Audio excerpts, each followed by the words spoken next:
Merci de votre constante fidélité au programme de la Radio Nationale du Mali. Il est 13 heures.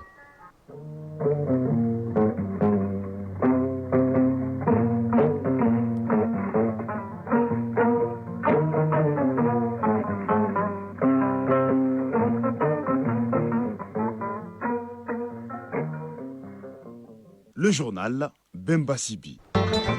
Mesdames et messieurs, bonjour et bienvenue dans ce journal. Tout de suite, les titres.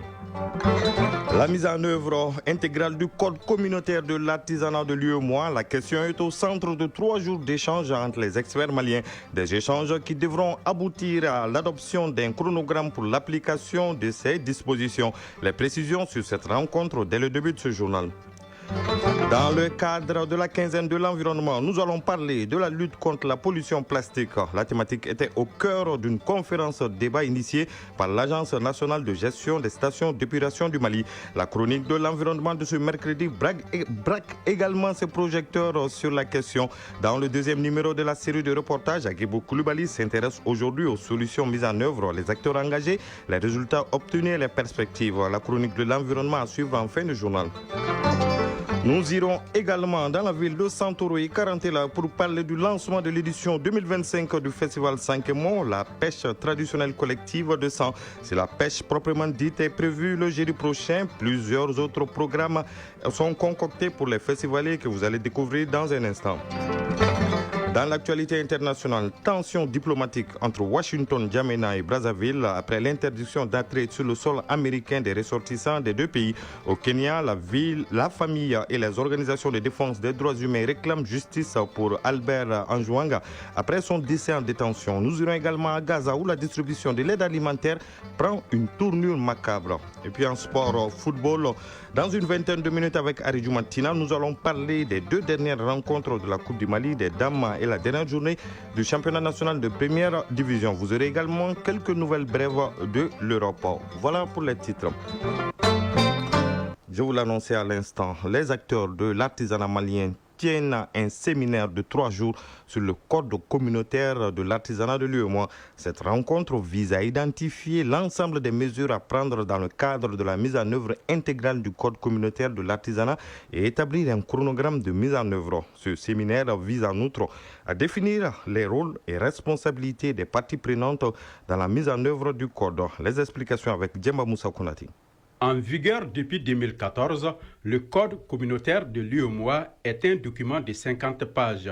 Il traite les sujets liés à l'activité artisanale, l'apprentissage dans les métiers de l'artisanat et la qualification professionnelle des artisans, l'assurance et la protection sociale des artisans, l'accès au marché public, entre autres. Ce séminaire national de 3 jours vise donc à favoriser l'appropriation du Code par l'ensemble des acteurs impliqués dans la gestion du secteur au niveau national. Mamadou Menkoro Traoré, président de l'Assemblée permanente des chambres de métiers du Mali. Pour accéder à la commande publique, il faut le ministère de l'économie et des finances, il faut la direction générale des impôts. Pour les formations également, il faut le ministère de l'emploi et de la formation professionnelle et la direction nationale de la formation professionnelle. Donc tous ces acteurs sont sur place. Ensemble, nous allons chercher à comprendre le code. Que dit le code pour accéder à la commande publique? Que dit le code pour bénéficier des formations professionnelles? Le représentant résident de l'UEMOA au Mali a salué les efforts remarquables déployés par le gouvernement malien pour faire rayonner l'artisanat malien. Il a également réitéré l'engagement de son institution aux côtés des autorités maliennes et des professionnels du secteur dans leurs efforts de promotion de l'artisanat à tous les niveaux. Roberto Alexandre Vieira, représentant résident de l'UEMOA au Mali. La commission de l'UEMOA, pour sa part, veillera à assurer pleinement sa mission qui consiste avant tout dans une logique de complémentarité et de subsidiarité, à accompagner les États dans la mise en œuvre du règlement et des actions de développement du secteur de l'artisanat. Dr Noam So, chef de cabinet du ministre de l'Artisanat, de la Culture, de l'Industrie hôtelière et du Tourisme. Nul besoin encore de dire que l'artisanat de nos jours s'impose comme un agrégat essentiel du tissu socio-économique parce qu'il participe véritablement à la production de la richesse nationale et à la création de nombreux emplois. Le gouvernement du Mali, par ma voix, salue d'une part l'adoption en mars 2014 du Code communautaire de l'artisanat et d'autre part l'organisation de ce séminaire national d'information sur les dispositions du dit Code en vue de favoriser son appropriation par l'ensemble des acteurs impliqués dans la gestion du secteur au niveau national. Rappelons que le Code communautaire de l'artisanat résulte de la mise en œuvre du programme communautaire en matière d'artisanat et du programme régional de développement de l'industrie et de l'artisanat. La contribution du leadership féminin à la lutte contre la pollution plastique dans le secteur de l'eau et l'assainissement, c'est le thème de la conférence débat qui a réuni hier l'ensemble du personnel féminin de l'Agence nationale de gestion des stations d'épuration du Mali. Cette conférence débat entre dans le cadre des activités de la 26e édition de la quinzaine de l'environnement. Les précisions avec Aloussine Touré. La pollution plastique de nos cours d'eau en général et du fleuve Niger en particulier demeure une préoccupation pour toutes nos autorités en charge de la gestion et de la préservation de l'environnement. Comment peut-on en effet ignorer l'impact environnemental du plastique quand on sait qu'il est difficilement biodégradable et qu'il pollue durablement nos cours d'eau avec son corollaire de maladies d'origine hydrique? Cette conférence débat vise à mettre en lumière le rôle des femmes dans la lutte contre la pollution plastique en identifiant les initiatives féminines dans le secteur de l'eau et de l'assainissement. Doussouba Doumbia, directrice générale de l'ANGSM. La pollution plastique constitue l'un des défis écologiques les plus urgents de notre époque. Elle menace la qualité de nos ressources en eau, perturbe nos écosystèmes et pèse lourdement sur la santé des populations. Face à cette crise, les femmes jouent un rôle fondamental en tant qu'entrepreneurs, citoyennes et décideuses pour imaginer et mettre en œuvre des solutions durables. Les défis rencontrés par les femmes dans le cadre de la gouvernance de l'assainissement ont également été évoqués. Zélie Maïga, chargée d'études à la DNACPN. Les femmes sont au cœur de cet enjeu. Vraiment, la pollution plastique est vraiment cruciale. Et c'est les femmes qui sont vraiment à la collecte, au tri et au nettoyage. Les échanges avec les intervenants ont permis au public composé essentiellement du personnel féminin de l'ANGSM de prendre la mesure du phénomène et d'identifier les idées à même de nourrir les contributions féminines dans la lutte contre le phénomène des déchets plastiques dans nos cours d'eau. La pollution plastique, nous allons en parler encore dans la chronique de l'environnement en fait d'édition avec Agibou Koulibaly. Il sera question des solutions mises en œuvre et des perspectives. En attendant, direction Ségou, où le commissariat à la réforme du secteur de la sécurité a tenu hier un atelier régional de plaidoyer, de capitalisation et de dissémination du guide de fonctionnement et d'animation des comités consultatifs de sécurité. Autour du directeur de cabinet du gouverneur, l'atelier a regroupé des participants de la société civile et les forces de défense et de sécurité. Le point de la rencontre avec Honoré Tchenou. En initiant cet atelier, le commissariat à la réforme du secteur de la sécurité entend sensibiliser les acteurs régionaux et locaux sur leur rôle et responsabilité dans le fonctionnement des comités consultatifs de sécurité, recueillir leur point de vue sur les actions menées auprès des comités, entre autres. Colonel-major Philippe Sangaré, représentant du commissariat à la réforme du secteur de la sécurité. Ces comités consultatifs de sécurité, étant le maillon essentiel du cadre institutionnel de la réforme du secteur de la sécurité, sont chargés mensuellement d'évaluer la situation sécuritaire, d'émettre des avis et recommandations à l'endroit de l'exécutif local et des acteurs de la sécurité, de contribuer à l'échange d'informations, à la sensibilisation et à une meilleure prise en compte des préoccupations des populations en matière de sécurité. Des présentations et exposés thématiques permettent aux participants de partager les expériences de bonnes pratiques en matière de dialogue sécuritaire communautaire. Brema Ongouiba, directeur du cabinet du gouverneur de Ségou. C'est l'occasion pour nous de lancer un appel, surtout aux responsables des communes, que cet outil qui est mis à leur disposition est essentiel dans le cadre du partage d'informations, du traitement d'informations, d'appui à la sécurité de leur commune d'abord. Et c'est un cadre d'échange, de partage d'informations. Parce que la sécurité n'est pas tout militaire. Ils sont plus de 50 participants issus de diverses structures à participer au présent atelier. Un atelier financé par le PNUD. Ségou Honoré Tchenou Bassi Traoré pour l'ORTM. À 13h passées de 9 minutes à présent, l'actualité hors de nos frontières. Tensions diplomatiques entre Washington, N'Djamena et Brazzaville. Le Tchad et le Congo-Brazzaville protestent vivement après leur inscription sur une liste noire américaine interdisant l'entrée de leurs ressortissants sur le sol américain officiellement pour cause des séjours prolongés au-delà des visas. Le Tchad juge la mesure disproportionnée et a décidé en représailles d'interdire l'accès à son territoire aux ressortissants américain. De son côté, le Congo convoque l'ambassadeur des États-Unis à Brazzaville et dénonce une décision injuste sans fondement clair. Cette politique du président Trump d'interdire l'accès aux États-Unis à certains pays et d'expulser les migrants sans papier crée des tensions extrêmes à Los Angeles. La maire Karen Bass a décrété un couvre-feu dans le centre-ville de 20h à 6h du matin après plusieurs nuits de violences liées aux manifestations contre les expulsions de sans-papiers. Malgré tout, à Washington, Donald Trump durcit le ton. Il a ordonné le déploiement de milliers de soldats, dont 700 Marines, pour rétablir l'ordre. Il évoque une invention d'ennemis étrangers et menace d'activer l'Insurrection Act, un régime d'exception permettant l'usage de l'armée sur le sol américain. Au Kenya, Albert Ojwang, arrêté samedi dernier pour une publication accusant un haut responsable de la police, est décédé en détention la nuit suivante à Nairobi.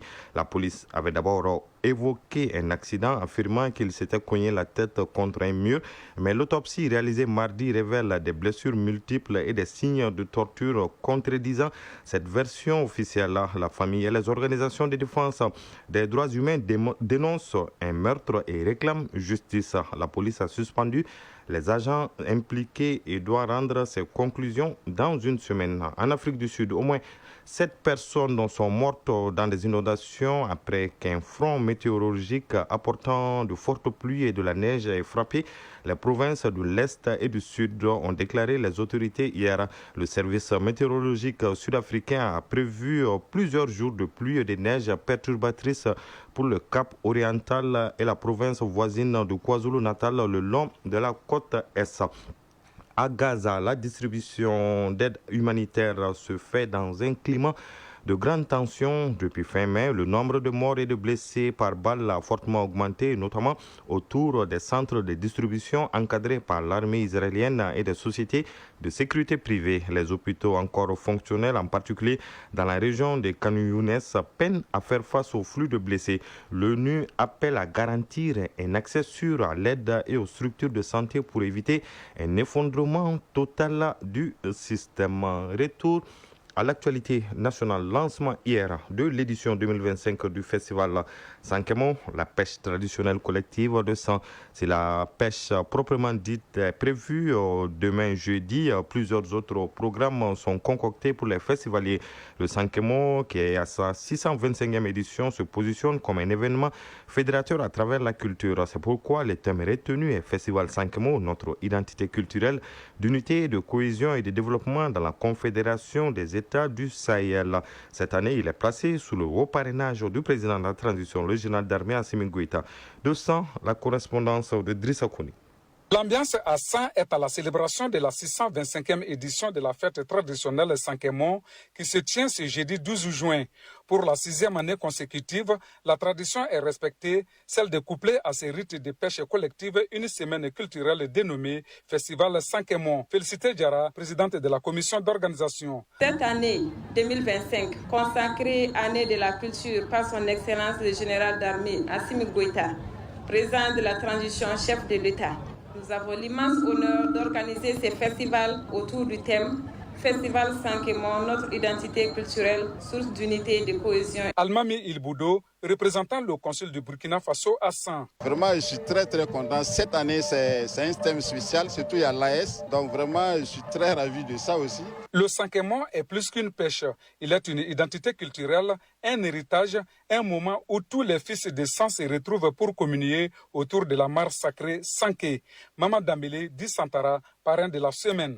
Malgré tout ce que les gens pensent que sur le plan d'insécurité et autres, vous voyez déjà les gens sont très enthousiastes. Et notre pays, nous allons le construire avec tout un chacun. Cette 625e édition propose un programme où tradition et modernité riment ensemble. Il s'agit de promouvoir la culture des sang dans toute sa diversité socio-culturelle et économique. Félicité Diarra, présidente de la commission d'organisation. Cette année, nous proposons un programme très riche, conférences, débats, caravane pour la paix, sensibilisation à la cohésion nationale, activités artistiques et culturelles, environnementales et commerciales, expositions, concours de quartier propre, courses de chevaux, soirée folklorique. Colonel-major Ousmane Sangaré, gouverneur de la région de San. Événements culturels et identitaires, les Sankemo revêt une importance capitale pour la population de la région de San, qui le considère comme un rituel qui assure à l'individu à la fois protection et bonheur.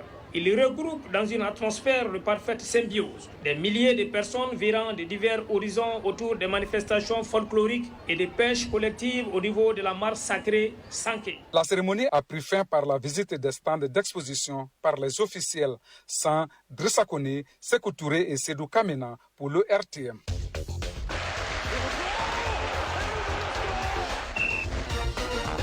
L'actualité sportive de cette édition porte sur quelques nouvelles en Europe, notamment la décision de l'attaquant polonais Robert Lewandowski de ne plus porter le maillot de son pays jusqu'à nouvel ordre. Au plan national, il est question des deux dernières rencontres de la Coupe du Mali des dames et la dernière journée du championnat national de première division. Le résumé de l'actualité sportive, c'est avec Arjou Matina. Football au plan national, il ne reste plus qu'une journée pour boucler la première édition du championnat national professionnel Ligue 1. Le champion étant déjà connu, à savoir le Stade Malien de Bamako. Cette dernière et 26e journée démarre demain jeudi avec 2 matchs au Stade Mamadou Konaté. À 16h, Afrique Football Elite AFE affronte le Djoliba Athletic Club.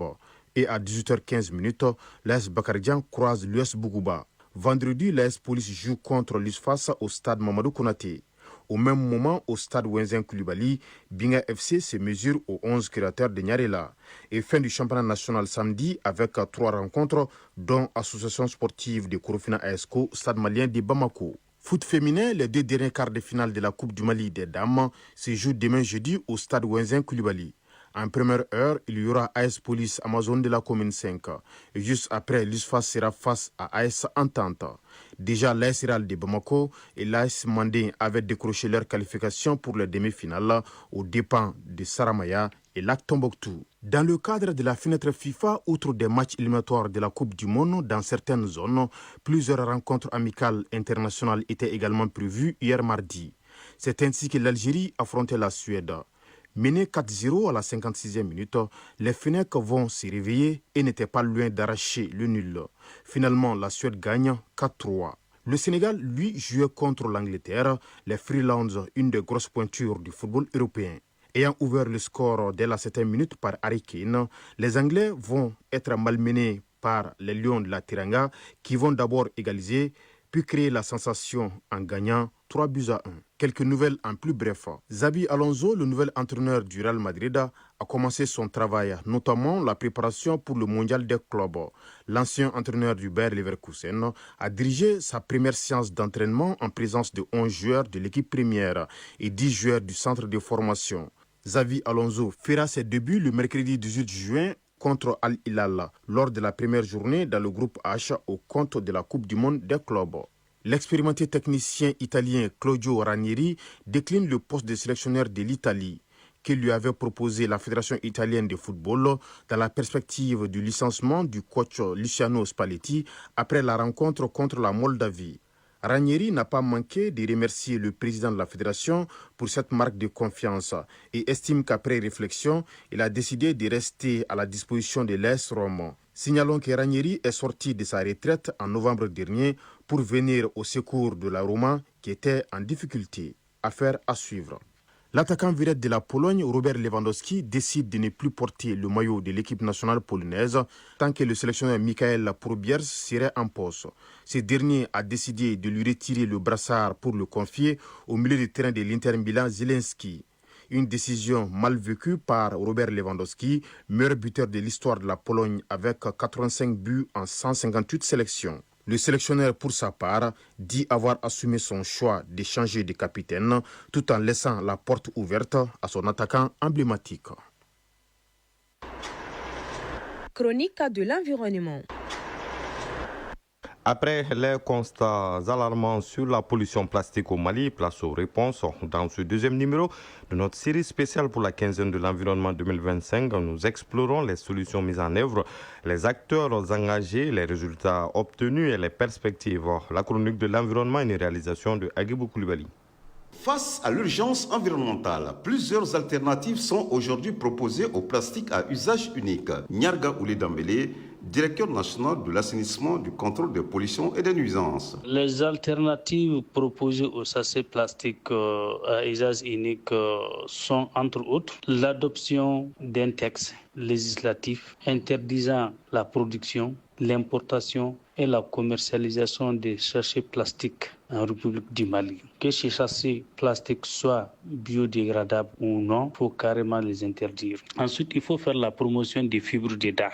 Au-delà de ça, il y a la participation active quand même du Mali au comité intergouvernemental des négociations sur les pollutions plastiques, où la voix du Mali prône la gestion écologiquement rationnelle et holistique des plastiques. Et cela prendra en compte la conception, l'utilisation, le traitement et l'élimination des sachets plastiques. Nous avons aussi la promotion des paniers de la ménagère réutilisables. Maïga Fatoumata Sokona, coordinatrice du projet de lutte contre les sachets plastiques à la Fondation Santé Environnement. En plus de cela, nous avons certaines unités industrielles qui se sont engagées à faire la production en masse des sacs écologiques et particulièrement les sacs en papier. Là, c'est très important parce que sans une production en masse, on ne peut pas vraiment avoir le résultat escompté. Parce que quand tu dis à la population, n'utilisez pas cela, il faut leur dire, utilisez cela. Et si cela est disponible, l'utilisation va être très facile.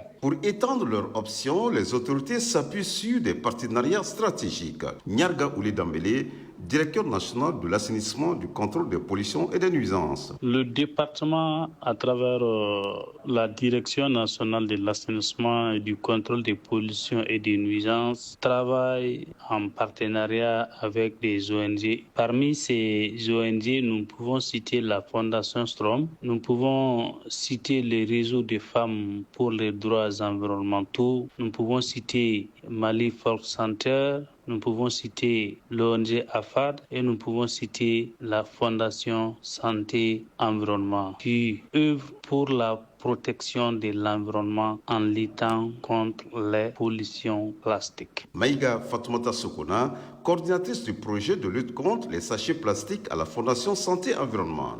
Le projet est issu du partenariat entre la Fondation Santé Environnement et la coopération espagnole pour le développement. Et parlant de la Fondation Santé et Environnement, c'est une fondation qui a une convention tripartite avec les départements clés impliqués dans la protection de la santé, ou aussi avec les collectivités territoriales à travers Grand Bamako. Donc la fondation ayant ces relations et avec ces autorités, nous avons d'abord mis en place une structure que nous avons appelée des organes de gestion du projet. Pour que cette lutte devienne une victoire durable, chacun a un rôle à jouer. Il ne s'agit plus seulement d'éliminer le plastique, mais de créer une nouvelle culture du respect de l'environnement.